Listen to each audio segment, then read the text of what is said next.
Elisa test को देखते हैं, फिर इसके आगे वाले टेस्ट की बात करें। तो ELISA is enzyme linked immunosorbent acid.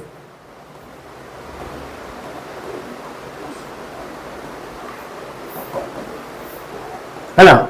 इसके अंदर डेफिनेशन लिखेंगे, it is based on the principle of, it is based on the principle of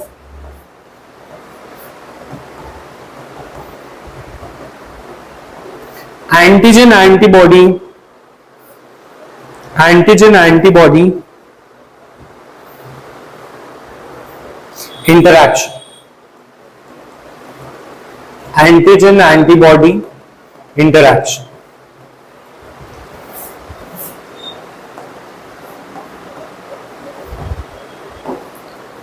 इस बात का क्या मतलब है कि फॉर एग्जाम्पल अगर किसी इंसान को इंफेक्शन होता है,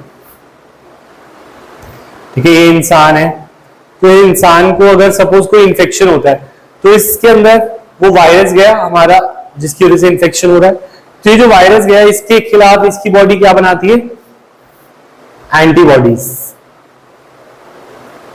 इसके खिलाफ क्या बनाती है, एंटीबॉडीज। तो एंटीबॉडी बनती है अगेंस्ट एन एंटीजन। तो हमेशा बॉडी में अगर कोई ऐसा एजेंट है जो बॉडी फॉरेन एजेंट समझ रही है, उसके खिलाफ बॉडी क्या बनाएगी, एंटीबॉडी। ठीक है। हाँ, तो इसके अंदर देखिए, infection by the pathogen can be detected by presence of, देखिए इन्फेक्शन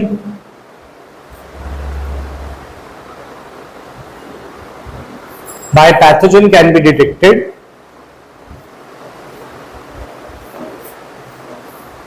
अब ये डिटेक्ट करना है कि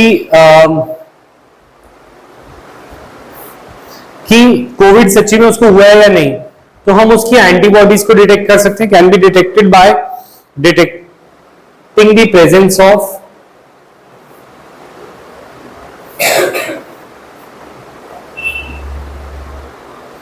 एंटीजेंस, प्रेजेंस ऑफ एंटीजेंस माने वो वायरस का प्रोटीन को, वायरस का डीएनए आरएनए, एंटीजन क्या क्या हो सकते हैं, वायरस का प्रोटीन हो सकता है एंटीजन, वायरस की glycoprotein is nothing but proteins जिनके ऊपर ग्लूकोज की शुगर भी अटैच्ड हो, एटसेट्रा।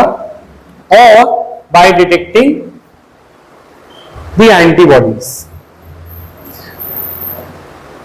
मतलब दो तरीके हैं आइडेंटिफाई करने के, या तो तुम उसके अंदर वायरस, उसके जो स्वैब लेते थे नेजल स्वैब, तो उसमें या तो हम वायरस ही ढूंढ ले, यानी या तो हम उसमें एंटीजन ढूंढ ले, या उसकी बॉडी में, उसके ब्लड में एंटीबॉडीज ढूंढ ले।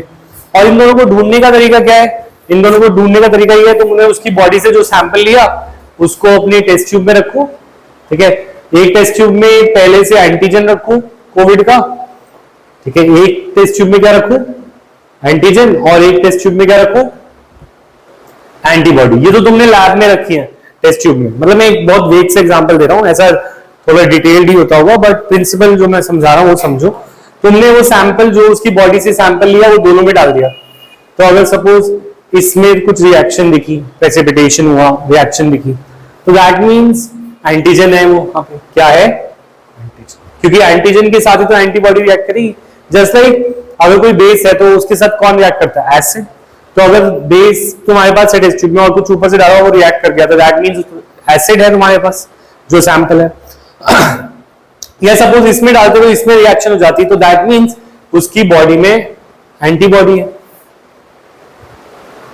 तो पॉइंट इज दिस, तुम एंटीबॉडी को भी डिटेक्ट कर सकते हो, एंटीजन को भी डिटेक्ट कर सकते हो, क्योंकि आपस में क्या करते हैं, रिएक्ट। तुम लैब में दोनों चीजें रखोगे और देखोगे किसके साथ रिएक्शन हो रहा है, तो तुम्हें एंटीजन और एंटीबॉडी का पता चल जाएगा, और कितना है वो भी पता चल जाता है, क्योंकि इसमें टाइट्रेशंस करते हैं। जैसे एसिड बेस में भी टाइट्रेशन होती है कि एसिड कितना ml यूज हुआ और बेस कितना हुआ, तो उसी तरीके से हम कितना ml एंटीजन लेने पे कितना रिएक्शन हुआ, उसके बेसिस पे हमारी रिपोर्ट आती है एलिसा की, जो डॉक्टर देख के बताएगा कि सिग्निफिकेंट है या नहीं है। क्लियर है माइंड? तो ये हो गया एलिसा। Next is